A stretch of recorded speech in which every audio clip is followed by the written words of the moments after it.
күн достар, менің каналыма қош келдіңіздер. Бүгін сіздермен өте дәмді әрі ерекше тағамдардың бірі шах-плов дайындайтын боламыз. Шах-пловтың жасау жолы да өте қарапайым.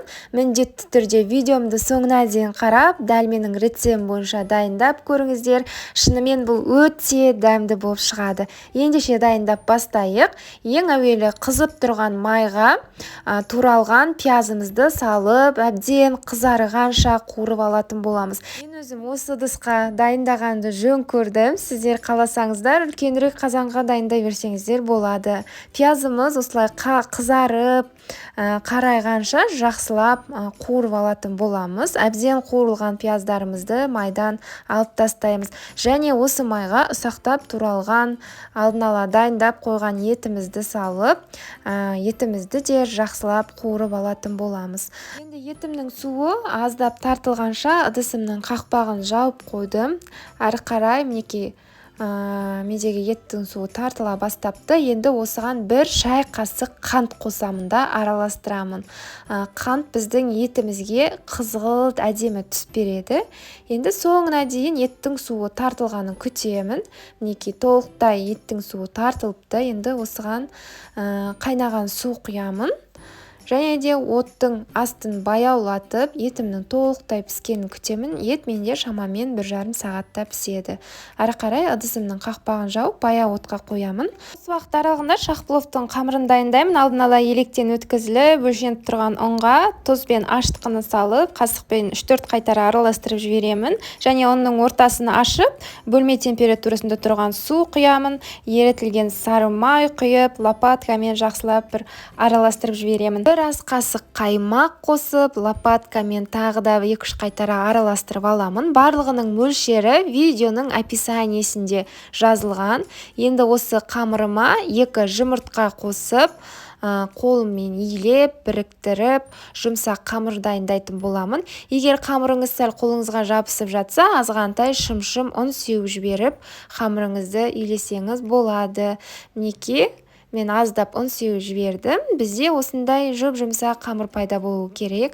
Енді қамырды шамамен 20 минутқа бетін қапшықпен жауып қойып қоятын боламын. Менің етім де пісіп дайын болып қалыпты. Енді осыған алдын ала ұсақтап соломка етіп турап алған сәбіздерімді салып, оттың қызуын жоғарылатып, қажетінше тұз, бұрышын сеуіп, менің етім өзі тұздалған болғандықтан көп тұз сеппедім. Және паприка қосып, сәбіз бен етімді жақсылап араластырып, ыдысымның қақпағын жауып, шамамен 5 минутқа бұқтырып қойып қоямын. Енді жақсылап жуылып, тазартылып тұрған күрішімді саламын. Және дәміне қарай тұз, бұрышын себемін. Ыстық су құямын. Суды көп құйып жібермеңіздер. Суды шамамен мен күрішімнен 1 мл-дей ғана жоғары болып тұратындай етіп құямын. Мінекей күріштің сәл ғана бетіне шығып тұру керек. Енді оттың асын баяулатамын. Баяу отта шамамен 15-20 минуттай күрішімді шала пісіріп аламын. Енді бізге қазан керек. Қазанымыз біздің пешке салғанда еріп кетпейтіндей тұтқасы темір болғаны дұрыс.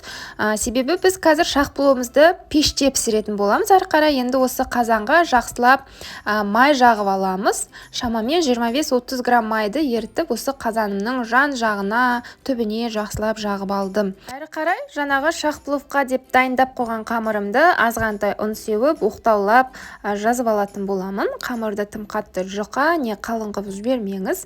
Мінекей дәл осылай қамырды жазып, қазір май жағылған қазанға осы қамырды салатын боламын. Қамырымыз өте нәзік болады біздің, сондықтан да 4-ке бүктеп алып, енді осы қазанға салатын боламын. Қазаныңыздың түбі жабыспайтынына, тамақты жақсы пісіретініне сенімді болу керексіз. Себебі біздің қазанымыз егер дұрыс болмаса, шах-пловтың қамыры жабысып, дұрыс шықпай қалады. Мінекей дәл осылай қазанымызға қамырымызды салып, жан жағын осылай жапсырып аламыз. Егер қазанның сыртына шығып тұрса, шығып тұра берсін. Менің қазаным биік болғандықтан осылай сыртқа шығаруға келмеді.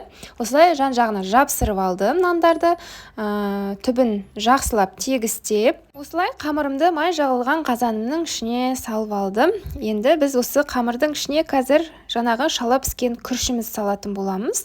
Негізі бастапқы салған бетте көбірек етін жіберсеңіз, қазір шақ пловымызды кескен кезде де бірінші еті көрініп әдемі болып тұратын болады. Осылай бірінші қазанға май жағамыз, оның ішіне қамырын салып, содан кейін күрішімізді салып, қазір шақ пловымызды жинайтын боламыз. Осылай тегістеп жинап аламыз. Күріш ыстық күйінде бола берсін.